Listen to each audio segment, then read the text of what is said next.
दोस्तों आज की वीडियो में हम instrumentation interview questions and answers discuss करने वाले हैं। आज की वीडियो का पहला क्वेश्चन लेते हैं। थर्मोकपल कैसे काम करता है, थर्मोकपल को कैसे इंस्टॉल किया जाता है और थर्मोकपल के क्या एडवांटेजेस हैं। थर्मोकपल के टाइप्स के बारे में भी बताइए। थर्मोकपल एक ऐसा इंस्ट्रूमेंट है जो दो अलग अलग मेटल्स को दो जंक्शंस पर जोड़ने पर जनरेटेड वोल्टेज को डिटेक्ट करके टेम्परेचर को मापता है। इसलिए इसको टेम्परेचर सेंसर भी कहा जाता है। जैसे जैसे टेम्परेचर चेंज होता है, थर्मोकपल के द्वारा प्रोड्यूस्ड वोल्टेज भी प्रोपोर्शनली चेंज होता है। वोल्टेज के इस चेंज को मेजर किया जाता है और स्पेशलाइज्ड इलेक्ट्रॉनिक्स का यूज करके टेम्परेचर में कन्वर्ट किया जाता है। थर्मोकपल का आउटपुट यूजुअली मिलीवोल्ट्स में आता है। थर्मोकपल दो वर्ड से मिलकर बना होता है, थर्मो एंड कपल। थर्मो का मतलब है टेम्परेचर और कपल का मतलब है वायर्स का एक पेयर। थर्मोकपल में दो वायर्स होते हैं जो कि अलग अलग मेटल्स के होते हैं। दो डिसिमिलर मेटल्स को एक एंड पर कनेक्ट किया जाता है जिसे सेंसिंग जंक्शन कहा जाता है। वायर्स के दूसरे एंड पर कनेक्शंस किए जाते हैं। अब थर्मोकपल के वर्किंग प्रिंसिपल को समझते हैं। थर्मोकपल सीबेक इफेक्ट पर वर्क करता है। जब सेंसिंग जंक्शन और अदर एंड के बीच में टेम्परेचर डिफरेंस होता है तब एक वोल्टेज जनरेट होता है। यह वोल्टेज टेम्परेचर डिफरेंस के प्रोपोर्शनल होता है। थर्मोकपल का इंस्टॉलेशन कैसे किया जाता है इसको समझते हैं। टेम्परेचर मेजरमेंट के लिए थर्मोकपल्स का प्रॉपर इंस्टॉलेशन बहुत आवश्यक होता है। थर्मोकपल्स को थर्मोवेल्स में इंस्टॉल किया जाता है। पहले थर्मोवेल्स को इंस्टॉल किया जाता है, उसके बाद थर्मोकपल्स को उसमें लगाया जाता है, जिससे कि इनको रिप्लेस करना और चेक करना आसान हो जाए। अब थर्मोकपल के एडवांटेजेस को समझते हैं। उनका small size, durability, wide temperature range और fast response time. Thermocouples different types के होते हैं। इनकी अलग अलग कैरेक्टरिस्टिक्स और एप्लीकेशंस होती हैं। डिफरेंट टाइप के थर्मोकपल्स में मेटल्स के डिफरेंट कॉम्बिनेशंस का यूज किया जाता है, जैसे क्रोमल एलुमल, कॉपर, कॉन्स, टेंटन। हर कॉम्बिनेशन का एक unique voltage temperature characteristic curve होता है। इसी के आधार पर थर्मोकपल्स डिफरेंट टाइप्स के होते हैं, जैसे जे टाइप, के टाइप और भी अदर टाइप्स के होते हैं। थर्मोकपल्स को टेम्परेचर रेंजेज और एक्यूरेसी रिक्वायरमेंट्स के अनुसार सेलेक्ट करके यूज किया जाता है। तो इसकी अगर समरी समझी जाए, थर्मोकपल एक रिलायबल सेंसर है जो कई इंडस्ट्रीज में टेम्परेचर मेजरमेंट के लिए यूज किया जाता है। इसका आउटपुट मिलीवोल्ट्स में होता है।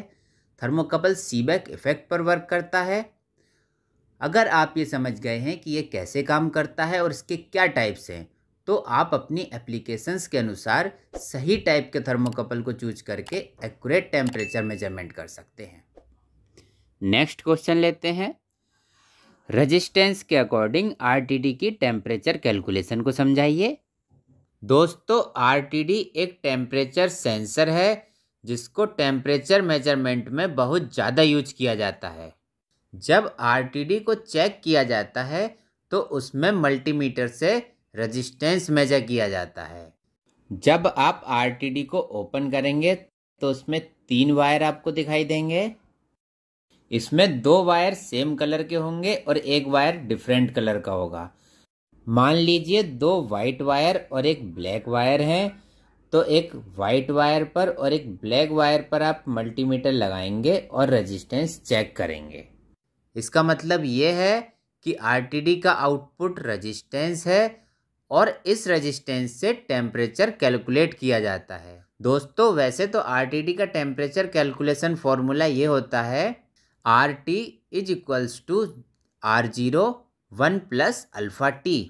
यहाँ से T मतलब टेम्परेचर कैलकुलेट किया जाए तो ये बन जाएगा T is equals to RT minus R0 upon R0 into alpha. यहाँ आपको 3 पैरामीटर्स दिख रहे होंगे, RT, R0 and alpha. T आपको कैलकुलेट करना है। RT का मतलब है T डिग्री सेल्सियस पर रेजिस्टेंस। तो इसको आप ऐसे समझ लीजिए कि जो मल्टीमीटर से रेजिस्टेंस मेजर किया जा रहा है वो है RT। R0 0 डिग्री सेल्सियस पर रेजिस्टेंस होता है। R0 की वैल्यू PT100 के लिए होगी 100 ओम्स। PT100 का मतलब है प्लेटिनम की RTD है और 0 डिग्री सेल्सियस पर इसका रेजिस्टेंस 100 ओम होगा। यहाँ अल्फा टेम्परेचर कोफिशिएंट है जिसकी वैल्यू प्लेटिनम के लिए 0.00385 होती है। यहाँ अल्फा प्लेटिनम के लिए इसलिए लिया गया है क्योंकि प्लेटिनम की RTD ही यूज करते हैं। दोस्तों, हम प्लेटिनम की RTD इसलिए यूज करते हैं क्योंकि प्लेटिनम का रेजिस्टेंस टेम्परेचर के साथ साथ अदर मटेरियल्स की तुलना में सबसे ज़्यादा लीनियरली वेरी करता है। इसका मतलब ये है कि जैसे जैसे टेम्परेचर बढ़ेगा उसी के अनुसार रेजिस्टेंस भी बढ़ेगा। चलिए अब फॉर्मूले को आसान भाषा में समझते हैं। ज़्यादा लंबा चौड़ा फॉर्मूला आपको याद करने की बिल्कुल भी ज़रूरत नहीं है। जितना रेजिस्टेंस मल्टीमीटर में शो हो रहा है उसमें से 100 माइनस करना है, उसको 0.385 से डिवाइड करना है या 2.6 से मल्टीप्लाई कर देना है, तो उस जगह का टेम्परेचर आ जाएगा। इसको एग्जाम्पल से समझते हैं। जैसे कि यदि 138.5 ओम RTD का रेजिस्टेंस आ रहा है तो टेम्परेचर कैलकुलेट करते हैं। अब जो 138.5 रेजिस्टेंस आ रहा है उसमें से 100 माइनस कर देंगे, ये हो जाएगा 38.5। अब इसे 0.385 से डिवाइड करेंगे तो ये हो जाएगा 100, मतलब 100 डिग्री सेल्सियस टेम्परेचर होगा उस जगह, अगर रेजिस्टेंस 138.5 शो हो रहा है तब। चलिए इसको दूसरे तरह से सॉल्व करते हैं। अब 38.5 को मल्टीप्लाई कर दिया जाएगा 2.6 से, तो दोस्तों ये भी लगभग 100 डिग्री सेल्सियस के आसपास ही आएगा। तो कितना आसान है RTD का टेम्परेचर कैलकुलेट करना। नेक्स्ट क्वेश्चन लेते हैं। PLC क्या है, ये कैसे काम करता है और इसको कहाँ यूज किया जाता है। प्रोग्रामेबल लॉजिक कंट्रोलर्स या PLCs कंप्यूटर बेस्ड कंट्रोलर्स होते हैं। PLC का use various industrial automation applications में किया जाता है। PLC को specialised programming language and software का यूज करके प्रोग्राम किया जाता है और डिफरेंट मशीन्स एंड प्रोसेसेस के इनपुट्स एंड आउटपुट्स को कंट्रोल किया जाता है। PLCs में एक सेंट्रल प्रोसेसिंग यूनिट मतलब CPU, वेरियस इनपुट आउटपुट्स जिनको IOs कहा जाता है, मॉड्यूल्स एंड एसोसिएटेड सॉफ्टवेयर्स होते हैं। CPU का फंक्शन IO मॉड्यूल से डेटा को रीड करके रिटन प्रोग्राम के अनुसार डिसीजन लेकर एप्रोप्रिएट आउटपुट मॉड्यूल से सिग्नल के फॉर्म में भेजना है। PLC के सॉफ्टवेयर से इनको प्रोग्राम किया जाता है जिससे कि ये वेरियस इनपुट सिग्नल्स के अकॉर्डिंग रिस्पॉन्ड कर सकें एंड प्री डिटरमाइंड प्रोग्राम के अकॉर्डिंग टास्क को परफॉर्म कर सकें। ये प्रोग्रामिंग फ्लेक्सिबिलिटी PLCs को वाइड रेंज ऑफ एप्लीकेशंस में यूज़फुल बनाती है, जिससे कि PLCs सिंपल मशीन फंक्शन से लेकर कॉम्प्लेक्स कंट्रोल सिस्टम्स को कंट्रोल कर सकती हैं। इसके अलावा PLCs सेल्फ डायग्नोसिस करने में भी कैपेबल होती हैं और कम्युनिकेशन प्रोटोकॉल जैसे कि ईथरनेट, प्रोफिबस, ऑप्टिकल फाइबर और मोडबस के माध्यम से अदर डिवाइसेस को भी कनेक्ट कर सकती हैं, जैसे कि SCADA, VFD and other PLC।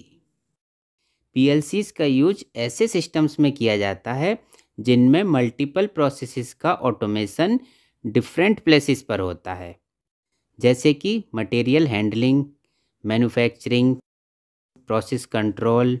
इसको आसान भाषा में समझें तो PLC को सभी इंडस्ट्रीज जैसे कि power plant, sugar industry, chemical and pharmaceutical, paper industry, food processing industry, इन सभी में यूज किया जाता है। इसके अलावा PLCs हजार्डस एरिया में इंडस्ट्रियल ऑपरेशंस को कंट्रोल करने के लिए एक सेफ एंड रिलायबल प्लेटफॉर्म प्रदान करते हैं। हजार्डस एरिया वो होता है जहां वर्कर्स की सेफ्टी के लिए स्पेशल प्रिकॉशंस लिए जाते हैं। नेक्स्ट क्वेश्चन लेते हैं। मैग्नेटिक फ्लोमीटर क्या है, ये कैसे काम करता है? मैग्नेटिक फ्लोमीटर को मैग फ्लोमीटर भी कहा जाता है। मैग्नेटिक फ्लोमीटर्स वॉल्यूमेट्रिक फ्लो को मेजर करते हैं। Mag flowmeters Faraday's law of electromagnetic induction के प्रिंसिपल पर वर्क करते हैं। लेकिन यहाँ पर एक क्वेश्चन उठता है कि फैराडेज लॉ मैग फ्लोमीटर पर कैसे लगता है। आइए इसको समझते हैं। तो यहाँ पर एक बात नोट करने वाली है दोस्तों कि मैग्नेटिक फ्लोमीटर्स कंडक्टिव फ्लूइड के लिए ही वर्क करते हैं। अगर फ्लूइड कंडक्टिव नहीं है तब मैग्नेटिक फ्लोमीटर्स उसके लिए वर्क नहीं करेंगे। मैग फ्लोमीटर्स में इलेक्ट्रोड्स का एक पेयर होता है जिन्हें सेंसर्स कहते हैं। जब मैग फ्लोमीटर्स को पावर दी जाती है, मतलब जब इनको सप्लाई दी जाती है, तब कॉइल्स या सेंसर्स के बीच में मैग्नेटिक फील्ड बन जाता है। तो मैग्नेटिक फ्लोमीटर्स को सप्लाई यहाँ से दी जा सकती है। पाइप के थ्रू फ्लो होने वाला लिक्विड कंडक्टर की तरह बिहेव करता है। फ्लूइड सेंसर के बीच से पास करेगा, मतलब कंडक्टर मैग्नेटिक फील्ड से पास करेगा एंड मैग्नेटिक फ्लक्स को कट करेगा। सेंसर्स के बीच में मैग्नेटिक फील्ड बना हुआ है, तो मैग्नेटिक लाइंस ऑफ फोर्सेस होंगी सेंसर्स के बीच में एंड फ्लूइड उन मैग्नेटिक लाइंस ऑफ फोर्सेस के बीच में से पास होगा, मतलब उनको कट करेगा।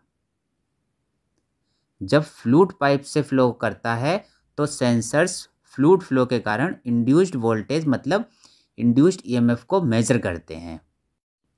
फ्लोमीटर का ट्रांसमीटर सेंसर्स के जनरेटेड वोल्टेज को फ्लो मेजरमेंट में कन्वर्ट कर देता है एंड फ्लो मेजरमेंट को ट्रांसमिट कर देता है। जब फ्लूइड पाइप से फ्लो नहीं होता है तब कंडक्टर मैग्नेटिक फील्ड को कट नहीं करता है एंड ईएमएफ इंड्यूस्ड नहीं होता है। तो ये नो फ्लो कंडीशन होती है, मतलब इस कंडीशन में कोई भी फ्लो नहीं पास होता है, फ्लो ज़ीरो होता है। Induced EMF rate of change of flux पर भी डिपेंड करता है। इसको आप ऐसे कह सकते हैं कि कंडक्टर जितनी तेज़ी से मैग्नेटिक फ्लक्स को कट करेगा उतना ही ईएमएफ ज़्यादा इंड्यूस्ड होगा। इंड्यूस्ड ईएमएफ फ्लो की फॉर्म में ट्रांसमिट किया जाता है।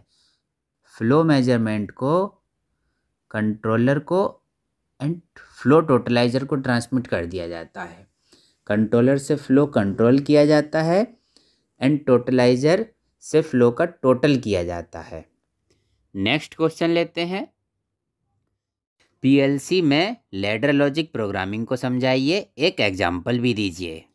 पीएलसी प्रोग्रामिंग के लिए ladder logic programming most commonly used programming language है जो इंडस्ट्रियल ऑटोमेशन में यूज की जाती है। लैडर लॉजिक प्रोग्रामिंग एक ऐसी प्रोग्रामिंग लैंग्वेज है जो किसी भी टाइप की पीएलसी को प्रोग्राम करने के लिए यूज की जाती है। अब क्वेश्चन ये उठता है कि इसे लैडर लॉजिक क्यों कहा जाता है। तो इसका आंसर ये है कि यह प्रोग्रामिंग लैंग्वेज लैडर मतलब सीढ़ी की तरह होती है, इसलिए इसको लैडर कहा जाता है और ये रिले सर्किट्स के लॉजिक पर डिपेंड करती है। या आसान भाषा में इसको समझें तो इस प्रोग्रामिंग में logic functions and operations perform किए जाते हैं, इसलिए इसको लॉजिक कहा जाता है। अब क्योंकि ये लैंग्वेज लैडर की तरह होती है तो लैडर की तरह इसमें भी वर्टिकल लाइंस और हॉरिजॉन्टल लाइंस होती हैं।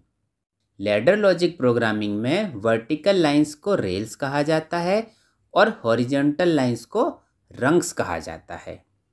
प्रोग्रामिंग इन्हीं रेल्स और रंग्स के बीच में लिखी जाती है। लैडर लॉजिक में यूज सिंबल्स वेरियस कंपोनेंट्स और कमांड्स को डिनोट करते हैं और ये सिंबल्स लैडर की तरह कॉन्फ़िगरेशन में अरेंज रहते हैं। इसमें लेफ्ट साइड आपको इनपुट्स मिलेंगे और राइट साइड आउटपुट्स मिलेंगे। लैडर लॉजिक प्रोग्रामिंग में प्रोग्राम को कैसे पढ़ा जाता है इसको भी समझ लिया जाए। इस प्रोग्रामिंग को लेफ्ट से राइट और टॉप से बॉटम पढ़ा जाता है। इसको एक एग्जाम्पल से समझते हैं। ये मोटर कंट्रोल के लिए लैडर लॉजिक प्रोग्राम है। यहाँ आपको इनपुट साइड दो टाइप्स के सिंबल दिखाए गए हैं, एक नॉर्मली ओपन के लिए है और एक नॉर्मली क्लोज के लिए है। जिस पर कट लगा है या जो टच दिखाया गया है वो नॉर्मली क्लोज के लिए है। नॉर्मली क्लोज का मतलब यहाँ पर ये है दोस्तों कि बिना किसी सिग्नल के ये करंट को पास करेंगे। और जिस पर कट नहीं लगा है या जो टच नहीं दिखाया गया है वो नॉर्मली ओपन के लिए है। नॉर्मली ओपन का मतलब है कि बिना किसी सिग्नल के ये करंट को पास नहीं करेंगे। यहाँ फॉरवर्ड मोड या स्टार्ट मोड नॉर्मली ओपन की तरह वर्क कर रहा है। M2 मोटर स्टॉप है एंड M1 आउटपुट है। M1 आउटपुट को इनपुट की तरह भी यूज किया गया है। प्रोग्रामिंग के अकॉर्डिंग जैसे ही आप फॉरवर्ड प्रेस करेंगे या मोटर स्टार्ट प्रेस करेंगे तो मोटर स्टार्ट हो जाएगी, क्योंकि फॉरवर्ड या स्टार्ट नॉर्मली ओपन है। जब इसको प्रेस करेंगे तो करंट सिग्नल पास होने लगेगा। अब रन आउटपुट को इनपुट की तरह यूज करने का रीज़न समझ लेते हैं। फॉरवर्ड या स्टार्ट तो आप एक बार प्रेस करेंगे या क्लिक करेंगे, लेकिन एक बार मोटर स्टार्ट हो जाए तो वो रन करती रहे जब तक कि स्टॉप कमांड ना दी जाए। तो इसके लिए मोटर रन आउटपुट को फॉरवर्ड मोड या स्टार्ट मोड के साथ पैरेलल में रख देंगे। पैरेलल का मतलब ये है कि कोई एक सिग्नल मिलने पर आगे करंट का फ्लो होने लगे। अब क्योंकि मोटर रन एक बार हो गई तो वो सिग्नल मिलता रहेगा and motor run and forward या स्टार्ट में से हमें एक सिग्नल मिल रहा है, तो मतलब करंट आगे पास हो रही है। Motor stop M2 normally close है। इसका मतलब ये है कि अगर स्टॉप प्रेस नहीं है तो इससे सिग्नल पास होगा। तो जैसे ही आप स्टॉप प्रेस करेंगे M2 नॉर्मली ओपन हो जाएगा और सिग्नल पास नहीं होगा। इससे सर्किट ओपन हो जाएगा और मोटर स्टॉप हो जाएगी। दोस्तों, इसी तरह से आप मोटर को रिवर्स में भी समझ सकते हैं कि रिवर्स में किस तरह से मोटर स्टार्ट एंड स्टॉप होगी। इस प्रकार लैडर लाइक कॉन्फ़िगरेशन से ही लॉजिक डिसीजंस लिए जाते हैं और इस तरह से सिंपल से लेकर कॉम्प्लेक्स टास्क को प्रोग्राम किया जा सकता है एंड बड़ी बड़ी मशीनरी प्रोसेसेस इन सब को PLC से कंट्रोल किया जा सकता है।